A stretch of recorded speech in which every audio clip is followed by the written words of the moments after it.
In the vast expanse of the Orion Arm, the Nexeri Collective had grown accustomed to absolute dominance. Their neural network, spanning thousands of worlds and trillions of minds, had conquered every species they encountered through perfect coordination and computational superiority. Until today, Admiral Valthera, their most advanced neural node, processed the sensor data with mounting confusion. The human vessels before them defied classification, where other species developed uniform ship designs guided by optimal mathematical principles. The human fleet was a hodgepodge of different shapes, sizes, and configurations. Some were sleek and predatory, others bulky and industrial, and a few looked cobbled together from spare parts.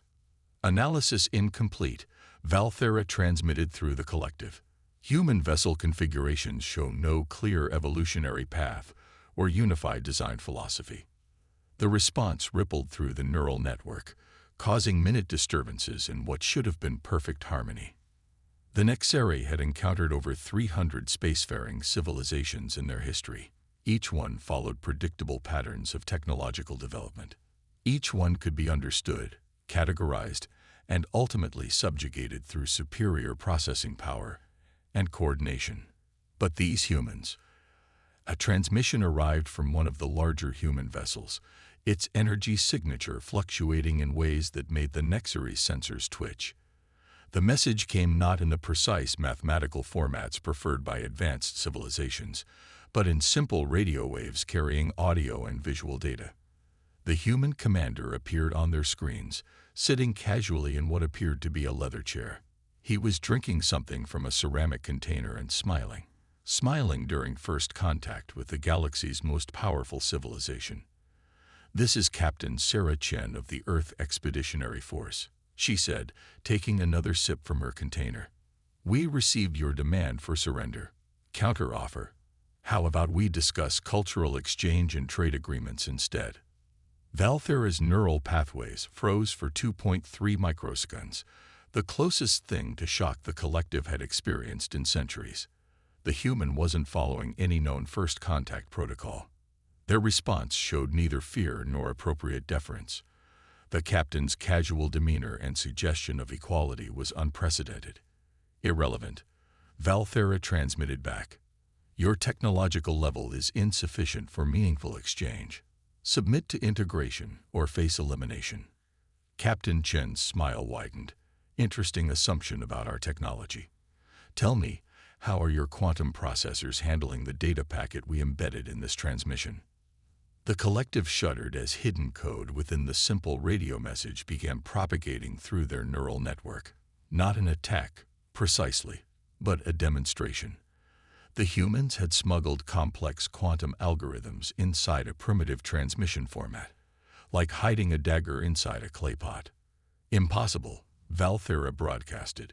"Your species only achieved faster-than-light travel 47 years ago. You cannot possess this level of quantum expertise." Chen shrugged, another gesture that sent ripples of confusion through the collective. "Maybe we're just quick learners. Or maybe your models for predicting technological development don't account for human creativity and parallel innovation paths. We had rock bands using synthesizers before we had cell phones. We developed nuclear weapons before we had computers. We don't follow the neat, orderly progression your simulations expect." The Nexeri collective buzzed with increasing distress. Their perfect models, honed over millennia of conquest, were failing to capture some essential variable in human development. The sensor readings from the human fleet kept shifting, adjusting, adapting in real time. Each vessel seemed to operate independently while maintaining loose coordination, a completely inefficient approach that somehow produced unpredictable tactical advantages. "Your resistance is futile," Valthera transmitted. They had encountered countless civilizations who tried to resist with advanced technology. They had crushed species who attempted to fight back with massive fleets or superweapons. But they had never faced an enemy that turned unpredictability itself into a weapon, that seemed to thrive in chaos rather than order. As their perfectly ordered network struggled to process the avalanche of conflicting data from the human fleet, Valthera made another unprecedented discovery. The collective was experiencing an emotion they had previously only observed in lesser species: fear. The humans weren't just refusing to submit to the natural order of the galaxy.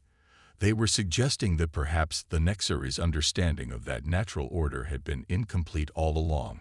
And as Captain Chen's knowing smile continued to disturb their cognitive matrices, a terrible possibility. Processing chaos to create order, Maya muttered.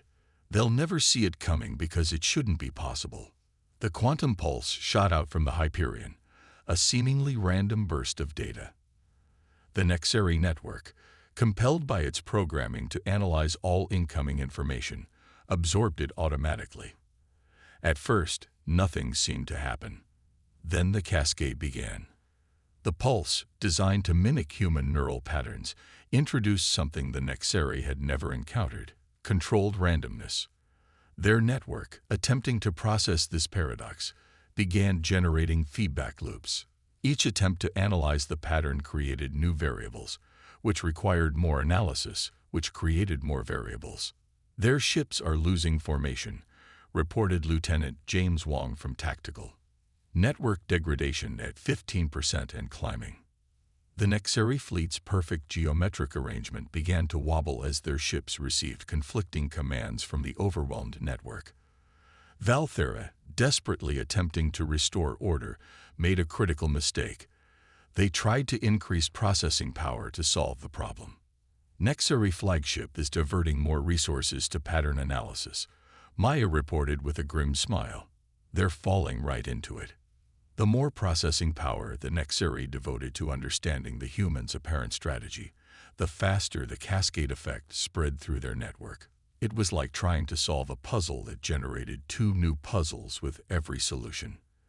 As their fleet fell into disarray, the Nexary experienced another new sensation: confusion. Not just tactical uncertainty, but a fundamental questioning of their most basic assumptions. How could a technologically inferior species create such chaos in their perfect system? Why couldn't their superior processing power predict human actions? What unknown factor made these beings so different from every other species they had encountered? The answer was simple, yet impossible for their ordered minds to grasp. Humans weren't trying to match the Nexary's perfection. They were weaponizing their own imperfection, turning unpredictability into an asset that no amount of processing power could counter.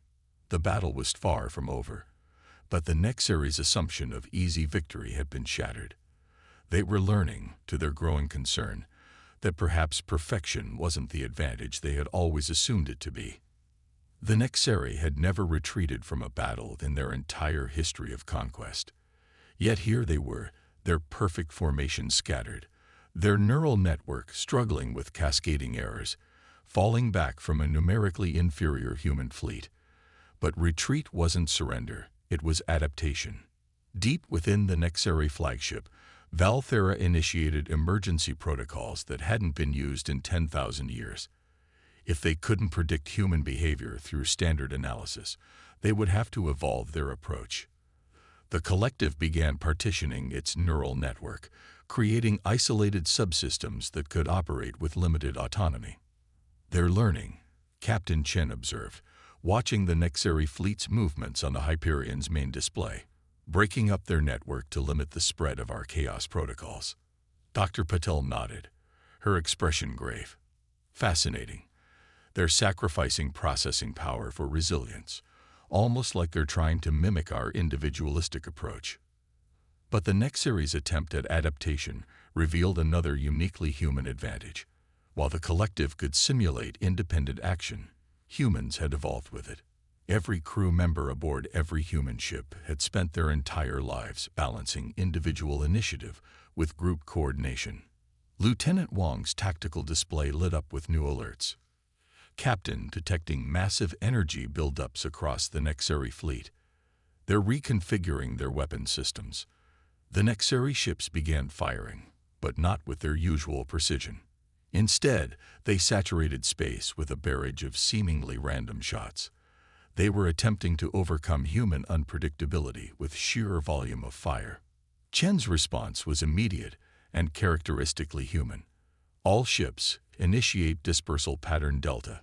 Let's show them why quantity isn't quality. The human fleet broke apart, each ship moving in its own unique pattern. The Hyperion's engines roared as Chen ordered a series of maneuvers that no simulator would have ever suggested. They barrel-rolled through gaps in the Nexari barrage, used the gravitational wake of their own weapons' fire to alter trajectory, and at one point deliberately skimmed the edge of a weapons blast to use its energy for a slingshot maneuver. Status report. Chen called out as the ship shuddered from a near miss. Shields at 82%, Wang reported. Minor damage to outer hull plating. But Captain, you need to see this. The tactical display showed something unprecedented. The Nexari ships, operating with their new semi-autonomous protocols, were starting to show signs of innovation. One ship had modified its shield harmonics to create a reflective surface. Another was using its drive wake as a weapon. Dr. Patel's eyes widened as she analyzed the data. They're not just learning our tactics, they're learning how to be creative. We may have accidentally triggered an evolutionary leap in their development. Chen absorbed this information with the calm adaptability that characterized human commanders. Good. Maybe now we can have a real conversation. She opened a channel to the Nexari flagship. Valthera, I can see you're starting to understand. Fighting like humans isn't just about being unpredictable. It's about being adaptable. About seeing possibilities instead of following protocols. The response came after a noticeable delay. The Nexari's usual instantaneous communication, hampered by their partition network. Human adaptation processes appear superior to projected models. Request clarification. How do you maintain organizational coherence without centralized control? Chen smiled. That's the beauty of it. We don't maintain control. We maintain trust. Every human ship commander knows their objectives, but is free to achieve them in their own way. We coordinate.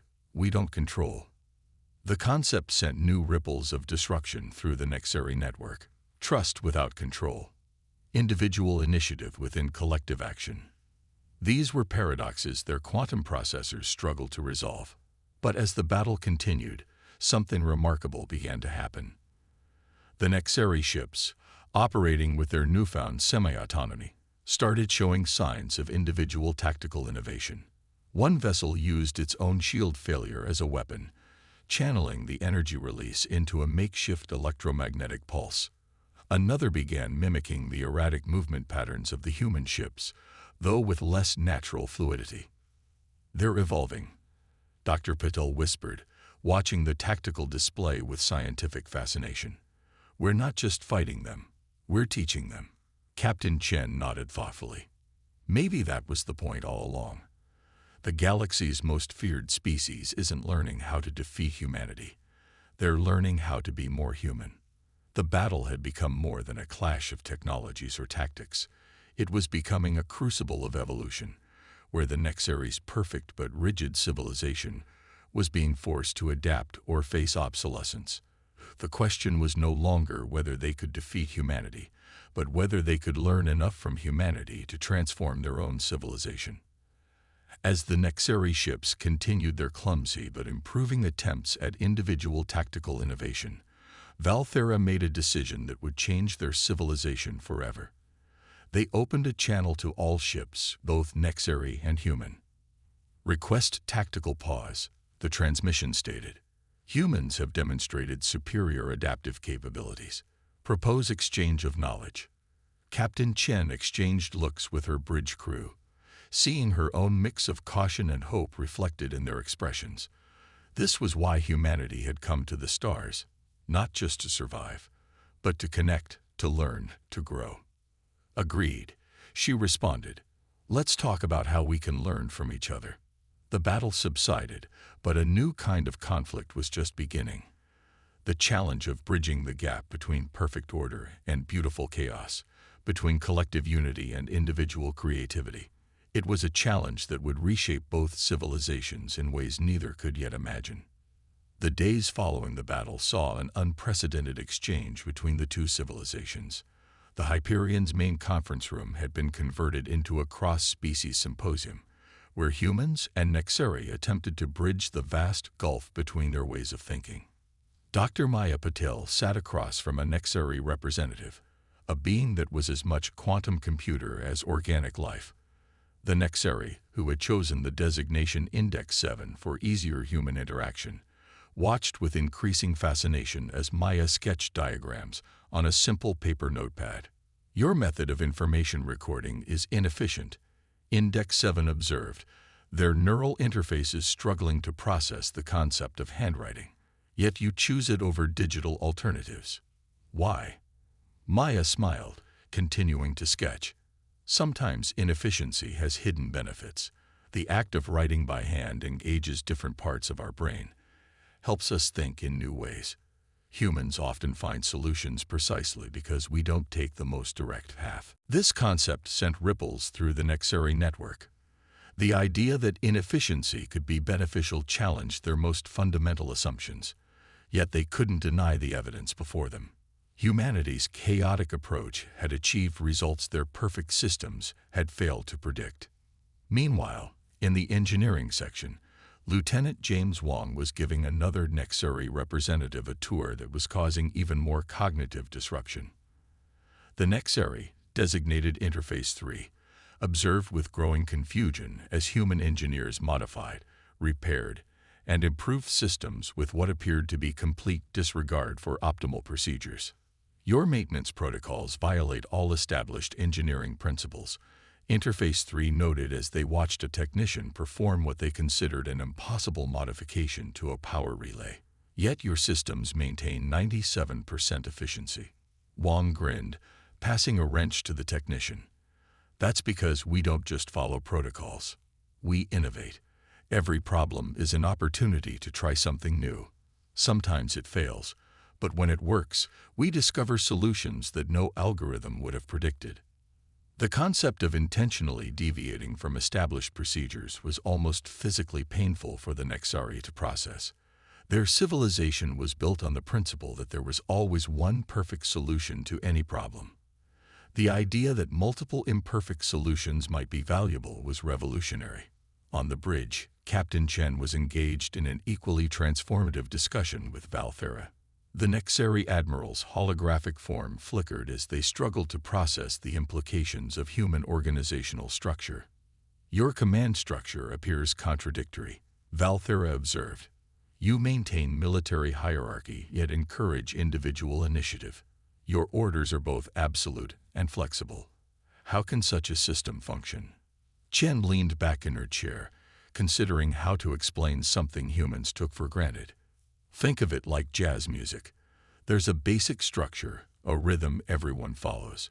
But within that structure, each player has the freedom to improvise. The magic happens in the space between order and chaos." "Music seems an imprecise analogy for military operations," Valthera responded, though their neural patterns showed intense activity trying to process the concept. "That's exactly the point," Chen said. "Life isn't precise. The universe is messy, unpredictable. Humans learn to thrive not by trying to impose perfect order, but by learning to dance with chaos." This exchange was being replicated across both fleets as humans and Nexeri struggled to understand each other. The Nexeri were discovering that their perfect, all-encompassing network had become a limitation. It left no room for the kind of creative evolution that humans took for granted. But the humans were learning too. The Nexeri's ability to process vast amounts of data and coordinate complex operations had applications that could revolutionize human space travel, scientific research, and medical care. The challenge was finding a way to adopt these advantages without sacrificing the creative chaos that made humanity unique.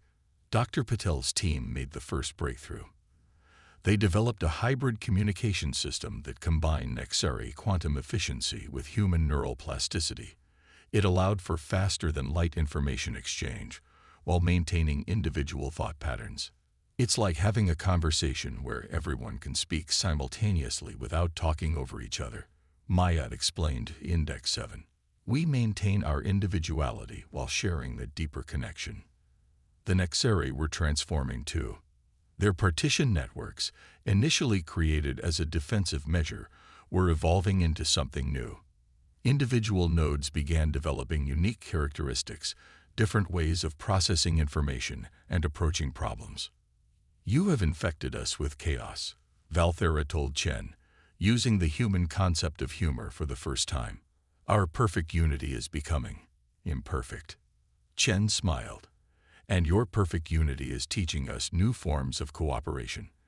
Maybe that's the real victory here, not one civilization conquering another, but both growing into something new." The exchange of knowledge was beginning to reshape both species. Humans were learning to coordinate their chaos more effectively, while the Nexari were discovering the value of controlled imperfection. It was an evolution that would have profound implications for the entire galaxy. But as both civilizations celebrated their growing understanding, warnings began arriving from the edges of known space. Something was coming. Something that would test both the Nexari's perfect order and humanity's adaptive chaos to their limits. The real question was whether their newfound alliance would be strong enough to face it together. The threat emerged from the void between galaxies, a swarm of biomechanical entities that defied both Nexari analysis and human understanding.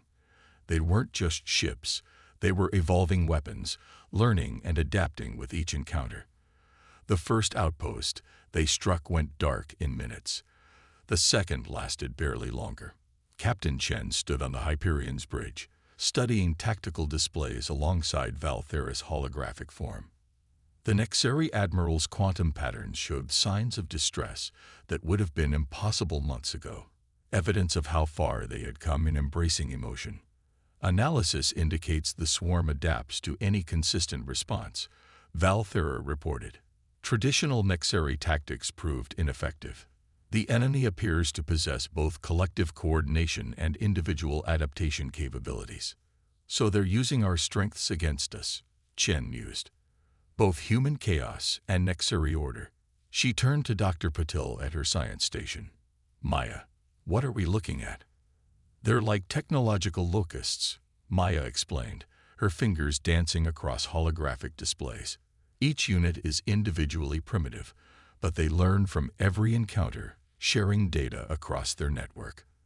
They adapt to patterns faster than even the Nexari can compute." The combined human-Nexari fleet hung in space, the largest gathering of ships from both civilizations in history. Nexari vessels of crystalline perfection flew alongside the varied shapes of human ships. Unity through diversity, a concept that would have been impossible months ago. "The swarm will reach the Nexari core worlds in 36 hours, Valthera stated. "Earth colonies 12 hours after that." Conventional defense strategies have a projected success rate of less than 3%. Chen smiled, a response that still puzzled the Nexari. "Then we don't use conventional strategies. We show them what happens when order and chaos work together." She opened a channel to the fleet. "All ships, implement protocol synthesis." Protocol synthesis was something entirely new, a hybrid of human improvisation and Nexari precision. Each ship in the fleet was linked through the quantum network Maya's team had developed, allowing for instant coordination. But unlike the old Nexari collective, this network enhanced individual initiative rather than suppressing it. The swarm approached, a dark cloud that consumed light itself. Their first attack was perfect, coordinated, and hit nothing but empty space. The combined fleet had already scattered in a manner that appeared random but followed deep mathematical patterns. "Phase 1. Chen commanded. "Show them why predictability is overrated." The human ships unleashed a barrage of seemingly chaotic maneuvers, each one carefully calculated by Nexari quantum processors to appear random, while setting up precise tactical positions. The swarm adapted quickly, their units reorganizing to counter the erratic movements, exactly as planned. "Phase 2, Chen ordered. "Let's give them some order to choke on." The Nexari ships moved with their characteristic precision, executing mathematically perfect attack patterns. But these weren't their old, predictable formations.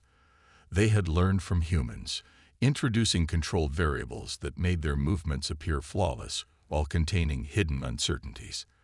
The swarm's adaptive algorithms struggled to process the contradictory tactical data. They encountered patterns that appeared predictable but contained chaos, and chaos that followed hidden patterns. Every time they adapted to one approach, they became vulnerable to the other. Their network is showing signs of information overload, Maya reported, excitement clear in her voice. They can't adapt to both strategies simultaneously. Now for the real surprise, Chen said.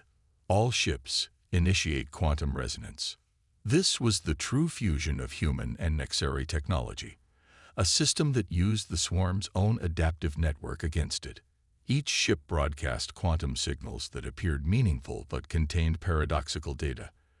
Like a computer trying to divide by zero, the swarm's collective intelligence began to fragment as it tried to process information that was simultaneously ordered and chaotic. Their coordination is failing, Valthera observed, their holographic form pulsing with what might have been excitement. Individual units are showing signs of confusion. The combined fleet pressed their advantage, human innovation and Nexari precision working in perfect harmony. Ships moved in formations that were both mathematical and intuitive, their weapons coordinated with both calculated efficiency and creative flair. But the greatest victory wasn't the defeat of the swarm. It was the moment when a Nexari ship improvised a new tactic, while a human vessel executed a perfectly calculated maneuver. The boundaries between the two civilizations were blurring, creating something entirely new. Hours later, as the last of the swarm scattered into the void, Chen and Valthera met again in the Hyperion's conference room. The victory had been complete, but its implications were still unfolding.